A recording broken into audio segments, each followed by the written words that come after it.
Hello everyone, and welcome to the continuation of the audiobook series for Amyntas, son of Persia. Now, where we last left off, Amyntas and Artaxerxes have just fled a battle, a surprise battle, I might add, from the Macedonians and their Carthaginian allies.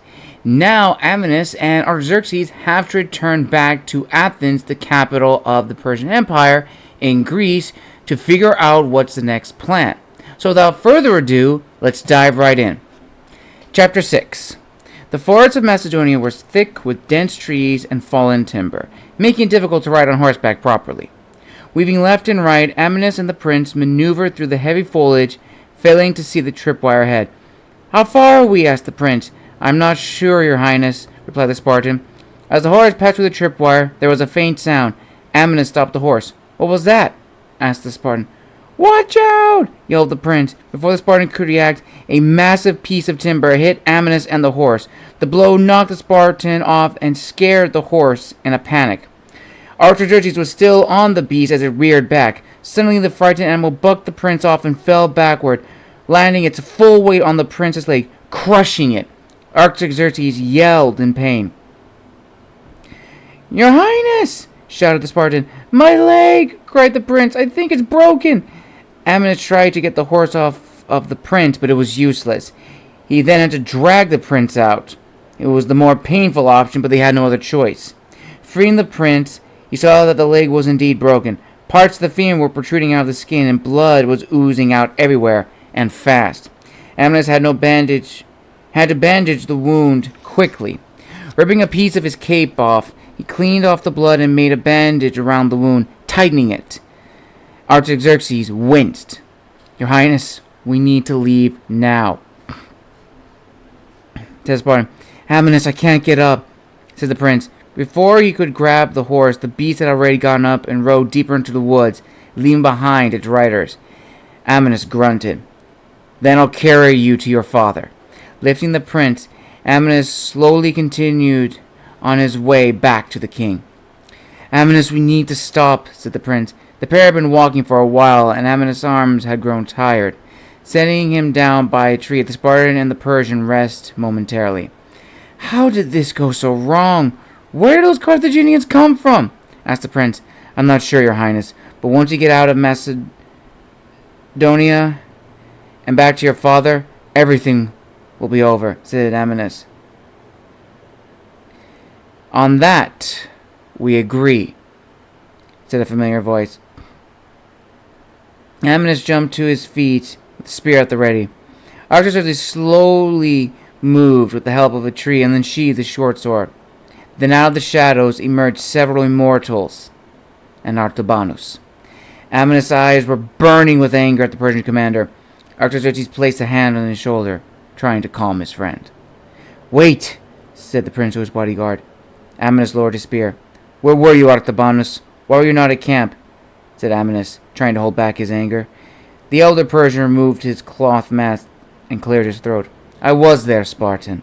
I led the charge against the Macedonians, but knew the battle was lost. Those were my men, Artabanus, my men!" shouted Amyntas. The immortals put their hands on their blades, but the Persian commander stopped them. "Your men died long before they entered these woods. They died as a result of the recklessness of a weary king." This grabbed the prince's attention. "How dare you speak of my father?" growled Artaxerxes. Still in pain, he pointed his sword at the grand advisor. "Your father has put too much time and effort into this backwater place. I told him to burn this land and make room for our people, but he advised against it, saying we had use for Greeks. He will ruin this empire, the empire your great-grandfather started and one my great-grandmother helped protect." The atmosphere was beginning to change. "So my men died, as did the princess, to show the king's weakness? That makes no sense." "Not right now." "It does not, but in time it will, once the new king has taken the throne." Amyntas and Artaxerxes were puzzled by this statement. "What new king?" asked the prince. "You, my prince. You're not like your father. You're different. Persia needs changing, and you can be that change. Help me bring about a new Persia, and together we will bring true peace across the empire. Say we help you. What then? Artaxerxes will rule as king, and you will rule beside him, or through him, like a puppet king, said Amyntas. As I told you before, the king is young and will need someone with experience to help him make the right decisions. Who better than his loyal advisor? Artaxerxes looked at Amyntas and then back at the grand advisor. He lowered his head and looked to the ground. Then he spoke again. I would rather die than serve you, Artabanus. Traitor to the empire. That stung the grand advisor. I'm no traitor, boy, he said. Capture them, ordered the commander. The immortals then rushed the pair. Grabbing his shield, he stood before the prince and prepared to defend him to the death, as was his duty. The immortals' assault was relentless. They attacked with spears, axes, and swords. Amyntas knew he could not protect the prince for long. He would have to fight. Can you still fight, my prince? Whispered Amyntas. Artaxerxes raised his sword. Good, follow my lead. As one immortal pushed against the Spartan's shield, Amyntas pushed him off, and the prince stabbed the immortal in the chest. This was a tactic used by Spartans at the Battle of Thermopylae. They repeated this maneuver several more times, and for a while they seemed to be winning. But Artabanus had numbers on his side. One immortal launched himself at Amyntas, and the Spartan prepared himself for another counterattack. However, this time the immortal sidestepped and thrust the blade directly at the prince. Amyntas tried to move the immortal out of the way, but missed, and the sword cut across the prince's face, slashing both his eyes and blinding him permanently.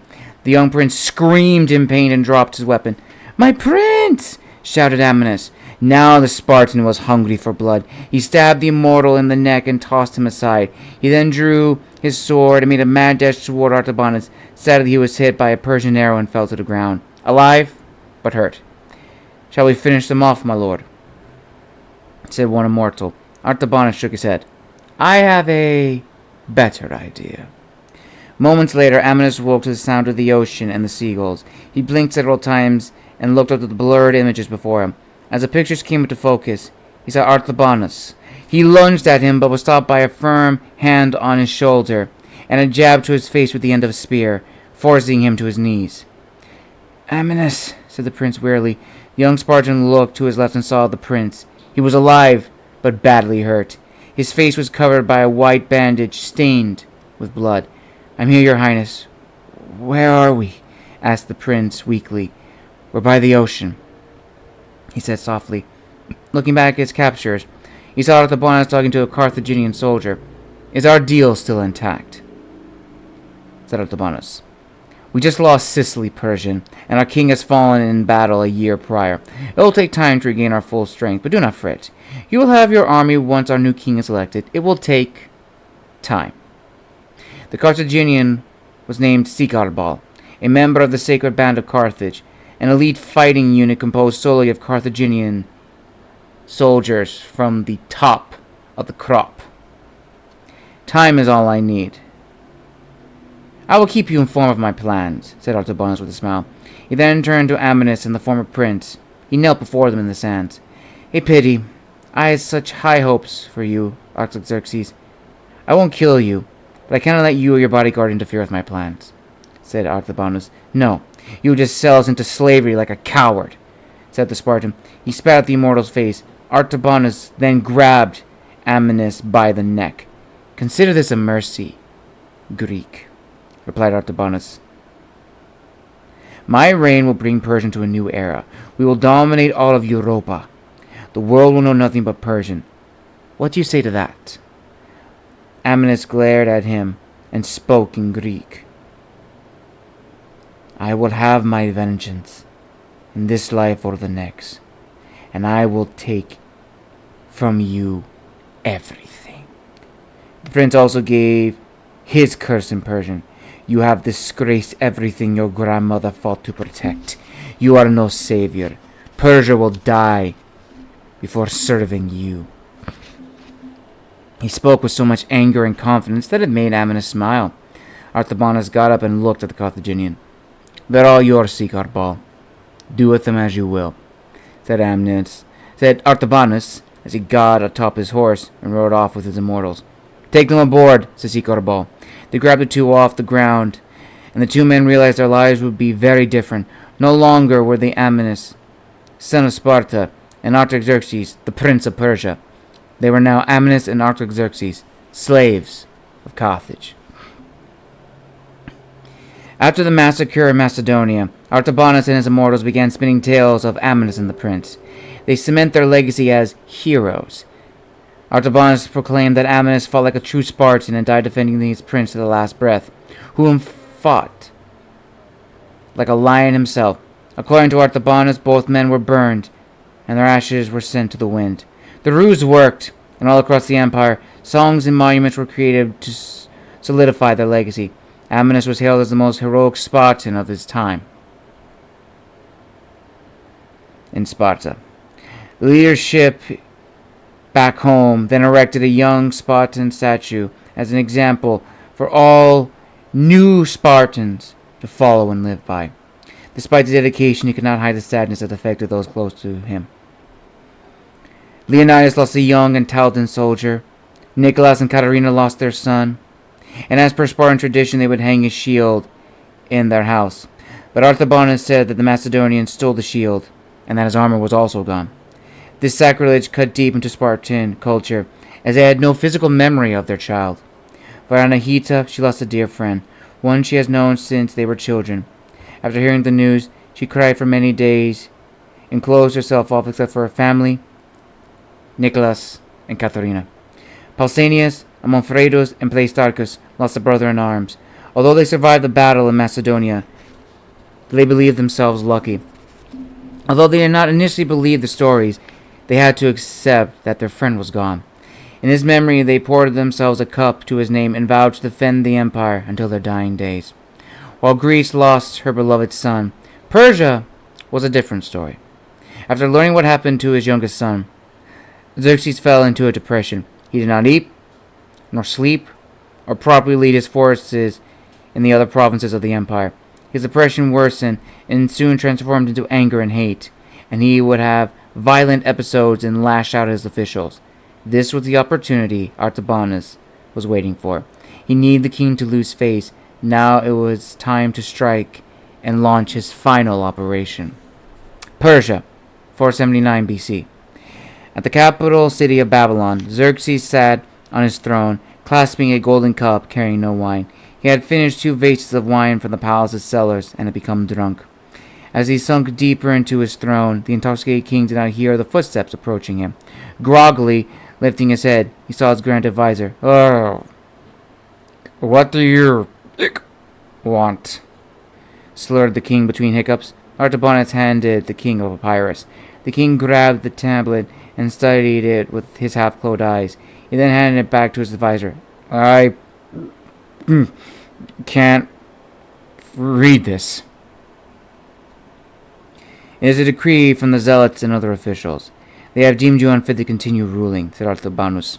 The king got up from his chair and shouted randomly at the ceiling. "Unfit to rule? Do those fools know who I am? I am the King of Kings, Lord and Master of all." As he ranted, Artabanus hid a smile. His plan was working all too easily. The drunk king turned back to his advisor. "And what about you? What is your stake in this?" asked the king, trying to catch his breath. Artabanus replied to his king smoothly. "I understand your anger, my lord. The loss of a son and heir is a devastating feeling. I would understand my king's pain if I lost one of my sons. Your son's grief has taken over your mind, clouding your judgment. The others want you gone, but there's a way to keep your crown." This grabbed the king's attention, drunk as he was. "How so?" asked Xerxes, slurring his words. "Grant me kingly authority. You will still be king of Persia, but I would make the decisions in your name. Together we can get revenge for your son and help rebuild Persia." The king looked at him with a drunken stare and then began to laugh. "Do you take me for a fool? Do you think I do not know your plan to usurp me? I would rather sell my kingdom to a goat herder than be indebted to a creature such as you, Artabanus. The advisor glared at the king, who had insulted him for the very last time. The king poured himself another cup of wine. I will deal with you once this is over. It is over, said Artabanus softly. Before the king could react, Artabanus grabbed Xerxes from behind his collar and wrapped his right arm around his neck. The king struggled to break free, but the veteran immortal had a vice-like grip. Then, with his left hand, he pulled a dagger and plunged the blade into the king's neck. Blood gushed from the neck, and he could feel himself losing strength. Seeing the king slowly die, Artabanus whispered into Xerxes' ear, "How does it feel, your highness? Despite all your wealth, power, and authority, they could not protect you from me. Your reign is over. Now it's my time." He viciously removed the blade from Xerxes' neck and dropped the king. The dying man crawled on the tiled floor, leaving a trail of blood. He tried desperately to call out for his guards, but he could not speak. Then, with his last hour of strength, Xerxes, the Persian king, was dead, face down on the cold floor, cleaning his knife on the king's expensive robe. He called out to his allies, "You can come out now." Emerging from the shadows, 4 figures appeared. They were Alexander the First of Macedonia, the eunuch Aspenritis, the Libyan prince Enaudos II, and Amterius of Sais. "How theatrical, my lord! Perhaps you shall partake in the arts," said Alexander the First. "What happens now? There will be those who oppose our rule and stand with the god king," said Enaudos II. "If we are to be successful, we need to remove all those loyal to Xerxes and the old Persia," said Amyntas. Walking over to the throne, Artabanus sat down and clasped his hands together. He could almost feel the power flowing into him. "Well, gentlemen, let's begin," said Artabanus. "Yes, my king," they all replied.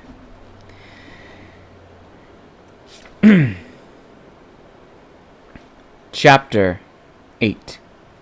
Carthage, 473 BC, 6 years later. A significant commercial and maritime power dominated the region in the western Mediterranean Sea. After winning independence in the 7th century, Carthage gradually expanded its economic and political domination across northwest Africa, Iberia, and the other major islands. This rising commercial empire was protected by one of the largest and most powerful navies in the ancient Mediterranean, and an army composed mainly of foreign mercenaries and auxiliary troops. Carthage's rise to the world stage began with the famous Magnoid family. Mago, also general of the army, was the first Carthaginian leader to set the military system, which may have entailed introducing new military strategies and technologies. He was also credited with initiating or at least expanding the practice of recruiting subject peoples and mercenaries, as Carthage's population was too small to secure and defend its scattered colonies. Libyans, Iberians, the Sardinians, and Corsians were soon enlisted for the Magnoids' expansionist campaign across the region. Carthage's empire was mainly informal and multifaceted, with varying control levels exercised in equable variable ways. It established new colonies, repopulated and reinforced older ones, formed defensive pacts with old Phoenician city-states, and acquired territories directly by conquest. Carthage's supremacy was established through treaties, alliances, tributary obligations, and other arrangements in many different instances. Under the new king, Himilco the Navigator, Carthaginian nobility was restrained by the elite and commoner assemblies. In this bustling metropolis, we find our 2 unlikely characters surviving in their 6th year of exile. In the market district near the docks, a hard-working blacksmith hammers away at the hot metal he pulled out of the forge. The master blacksmith was an Iberian named Iserdin, who ran the store with his wife, another Iberian called Dalinar. They recently moved to Carthage in search of work and found a home near the docks. Iserdin earned a reputation amongst the Carthaginian elite for making some of the finest swords of the age, made out of robust steel found in inner Hispania. Due to its high popularity, he saw a wealthy patron, a sacred band member of Carthage, and took him at his offer. This member, of course, was Sikarbal. Sikarbal gave the Iberian couple vast wealth to expand their business in exchange for the most beautiful swords. These swords, of course, would go to him. Not only did he provide them with wealth, but he also gave them slaves to help with their operations. 6 years ago, he gave the couple 2 new slaves, both young and healthy. The couple did not know who these men were, but Sikarbal said they were of the highest stock and breed. They tried to escape their previous masters to no avail. Evidence of past beatings were evident. They even tried to flee the slave ship they were on, but due to one having a limp, that was impossible. Since that day, the slaves have worked for the couple. However, unlike their previous masters, the Iberian couple treated them respectfully, developing a beneficial relationship.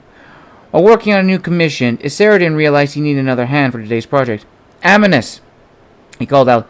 Coming to his master's call, Amyntas arrived wearing a leather apron to protect himself from the flames.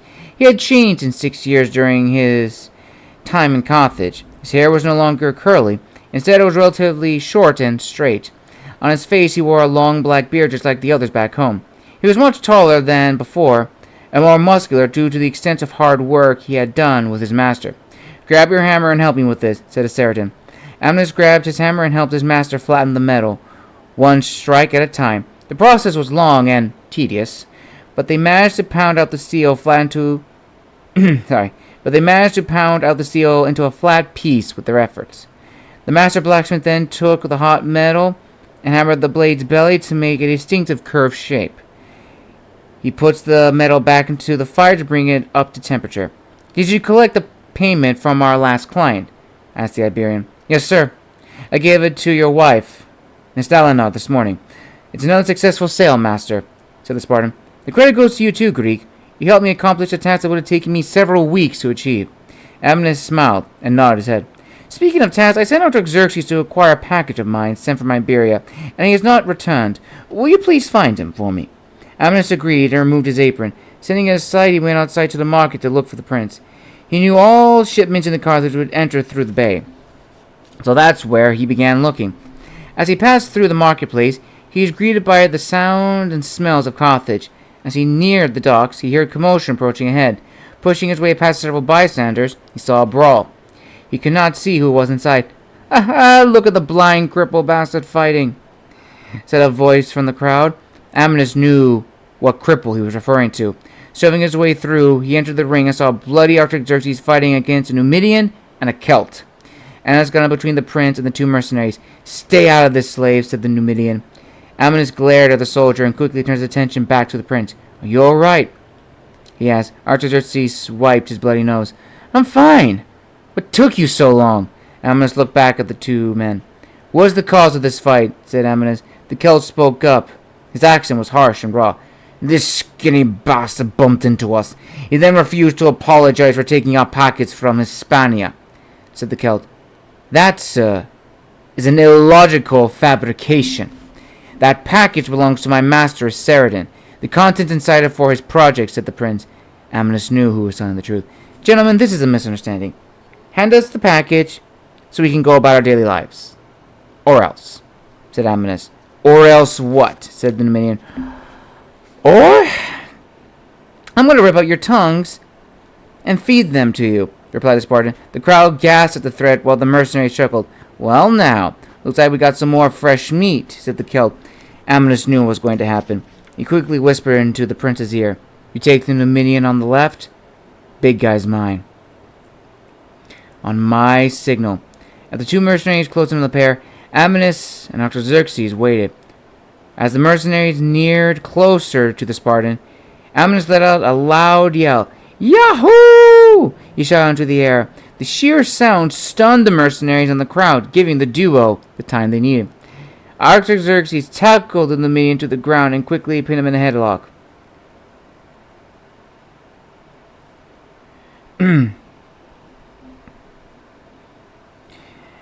His compatriot, the Celt, was still recovering from the sound and did not see an incoming fist.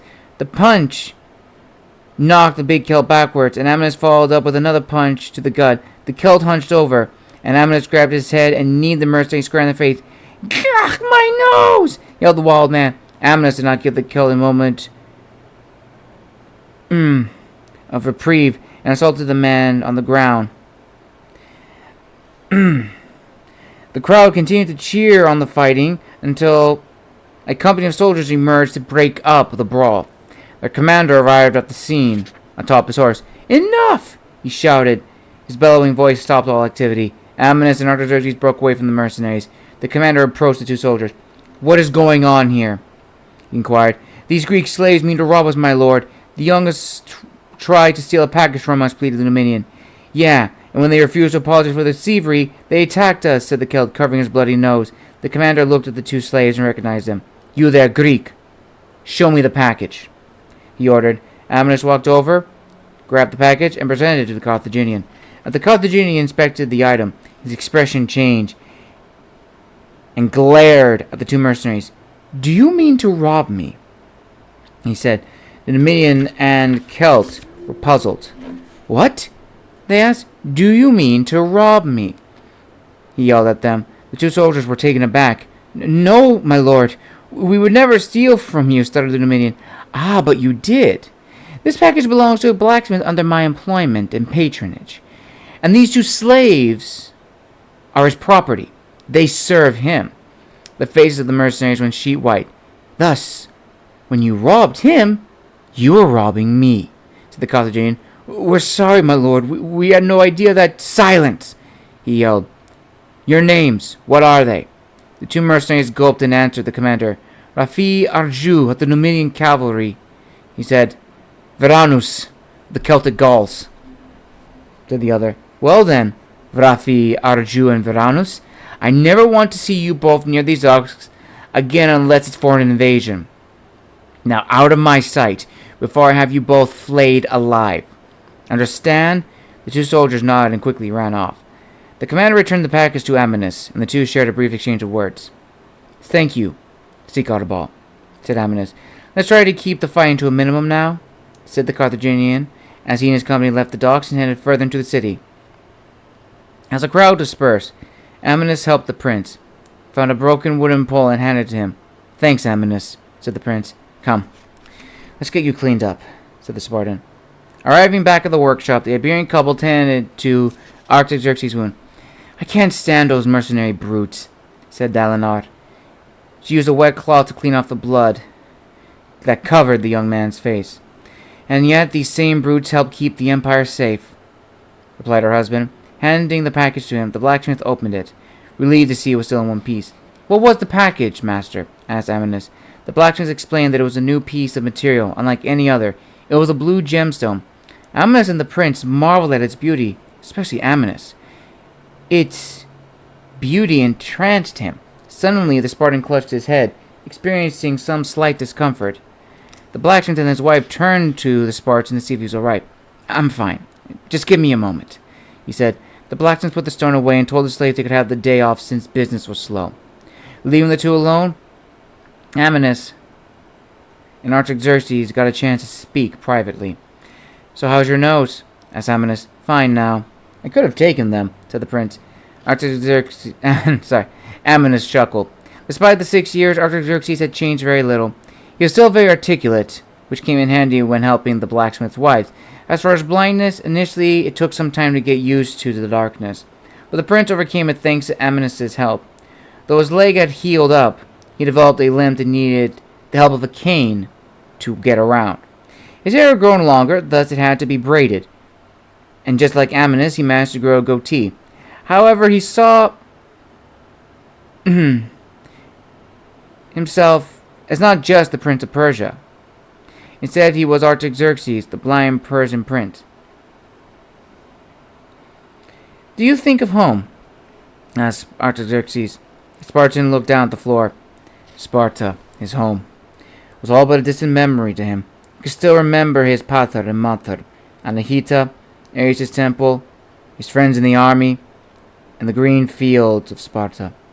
They were so close, and yet so far. "Sometimes. What about you?" Artaxerxes stared blankly at nothing. "I shudder to think what's happening to my beloved Persia." "It's been 6 years, said the prince.